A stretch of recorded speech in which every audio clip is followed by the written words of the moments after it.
السلام عليكم، ازيكم يا حلوين؟ عاملين ايه؟ يا رب تكونوا بخير. النهارده ان شاء الله هنعمل اللانشون البيتي مع بعض الاقتصادي. هو بصوا مفيش حاجه اقتصاديه اليومين دول، بس هو اقتصادي لان مفيهوش لحمه ولا فراخ. يلا بينا نشوف عملناه ازاي بطريقه سهله وبسيطه وطلع ناجح معانا كده ازاي، وقد ايه هو طري وطعمه جميل جدا زي بتاع بره بالظبط. يلا بينا. طبعا لانش بوكس ما بيخلاش من سندوتشات اللانشون. يلا بينا نشوف هنعمله ازاي. معايا 6 بيضات، 6 مثلثات من الجبنه زي ما انتم شايفين. معايا البهارات بتاعتي 2 مكعب مرقة لحمة، معلقة صغيرة من الملح، نص معلقة بابريكا، ربع معلقة فلفل اسود، معلقة صغيرة بصل باودر، معلقة صغيرة توم باودر، 3 فصوص حبهان و3 فصوص توم، نص كوباية من الزيت، كوباية من الدقيق، معلقة كبيرة من النشا، فلفل حصى للآخر خالص، معايا لون طعام أحمر. يلا بينا نشوف هنعمله ازاي ويطلع معانا بالجمال ده. نزلت في شفشق الخلاط بالست بيضات، سموه لانشون الخلاط، سموه لانشون اقتصادي، سموه زي ما تسموه. نزلنا عليهم بست مثلثات جبنه. لو ما عندكيش جبنه مثلثات تقدري تستخدمي جبنه فيتا، تحطي 5 معالق كبار. نزلنا عليهم بكوبايه، نص كوبايه من الزيت، وكوبايه من الدقيق، ومعلقه كبيره من النشا. نزلنا بالبهارات بتاعتنا كده زي ما انتم شايفين. طبعا هضربهم مع بعض كويس قوي قوي، وبعدين ابقى احط اللون. تمام اهو، هنضربهم مع بعض كويس وبعدين نحط اللون، نظبط اللون بتاعه. طريقته سهلة وبسيطة وهيعجبكم ان شاء الله. لما تجربوه هتلاقوا انه طعمه هو اللانشون اللي بره، بل بالعكس ده انضف بكتير وصحي كتير، وعارفين حاطين ايه ومستخدمين ايه. وما تقلقوش من لون الطعام، هو لون صحي مصرح بيه للاكل طبعا. هنعمله هنحط دلوقتي اللون عشان نظبط اللون بتاعه. تمام، نحط شويه من اللون كده، ويا ريت نفضل ان احنا نحط اللون بالتدريج وواحده واحده اهو. ما نحطش اللون كله مره واحده يطلع معانا احمر زياده عن اللزوم، لا. انا بصراحه انا راضيه جدا عن اللون بتاعه، والطعم بتاعه حلو جدا جدا جدا يعني. تمام، زودت كمان شوية من اللون، وبعدين هديله تقليبة عشان الجوانب دي كمان تختلط وتاخد اللون الأحمر الجميل. وهقول لكم على كل طرق التسوية، وهقول لكم أسهلهم وأبسطهم وأحسنهم كمان. تمام،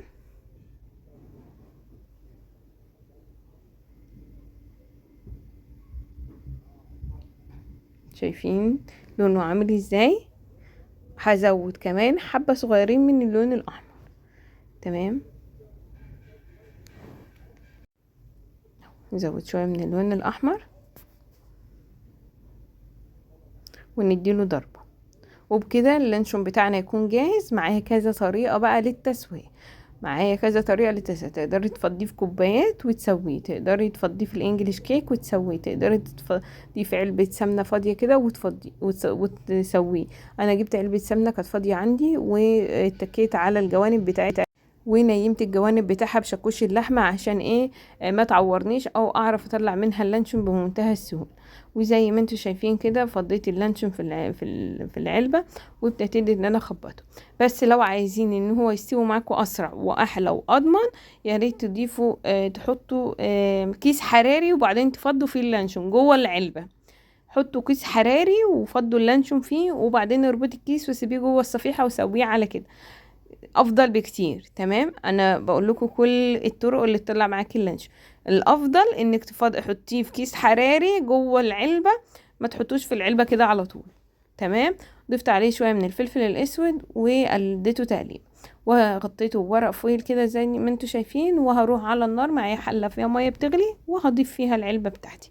وزي ما قلت لكم يفضل ان انت تحطي جوه العلبه كيس حراري، وبعدين تفضي فيها اللانشون عشان يستوي اسرع واحسن، ويبقى ضامنه السوا بتاعه كله. تمام، هزود ميه لحد ما اغطي او تبقى اعلى من كميه اللانشون الموجوده جوه العلبه. وطبعا مغطيها بورقه فويل كده من فوق. هي طبعا بتتحرك زي ما انتم شايفين. طب اعمل ايه؟ اتك عليها بطبق زي ما انتوا شايفين طبق تقيل كده. انا مش عارفه بتاع الانابيب عايز مني ايه بصراحه.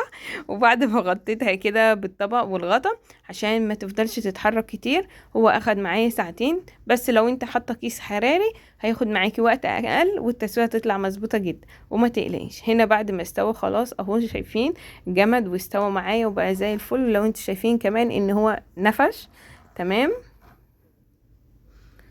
شايفين شكله عامل ازاي ولونه حلو قوي.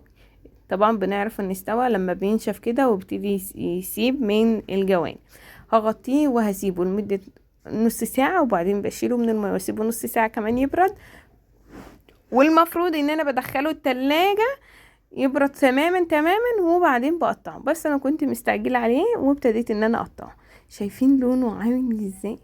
شايفين التسوية عاملة ازاي؟ شايفين الطراوة؟ شايفين الجمال؟ بص بص بص، لانشون ده ولا مش لانشون؟ والله احلى بكتير من اللي بنجيبه من بره واحنا مش عارفين اصلا هو معمول ازاي ولا شكله ايه ولا دخله ايه. شايفين الطراوه بتاعته؟ وطلع معانا كميه حلوه قوي قوي. يعني انت لو هتشتريه من بره هتشتريه بكام؟ اهو شايفين الجمال؟ شايفين التسويه عامله ازاي؟ نقطع كده، بصوا بصوا، انا يعني على قد ما بقدر بحاول ان انا اقطعه شرايح رفيعه. تمام اهو. نقطع بقى، نقدر نحتفظ بيه ازاي؟ في طبق فل ونلفه في ستريتش ونحطه على رف التلاجة لمدة اسبوع، او ان احنا نحطه في اي طبق ونلفه برضه. لازم يتلف كده كده في الاخر، لازم تلفيه بالستريتش عشان ما يطولهوش هوا ويفضل معاكي حلو وبيقعد معاكي اسبوع في التلاجة. ايه رأيكم بقى؟ بصوا الجمال، بصوا الحلاوة. بجد انا راضية جدا جدا عن النتيجة ابهرتني، والطعم كمان حلو جدا. اتمنى ان هو يعجبكم. طبعا لو عجبكم الفيديو متنسونيش لايك وشير وسبسكرايب، وانتظروني في وصفات جاية كتير. دمتم في رعاية الله، باي باي.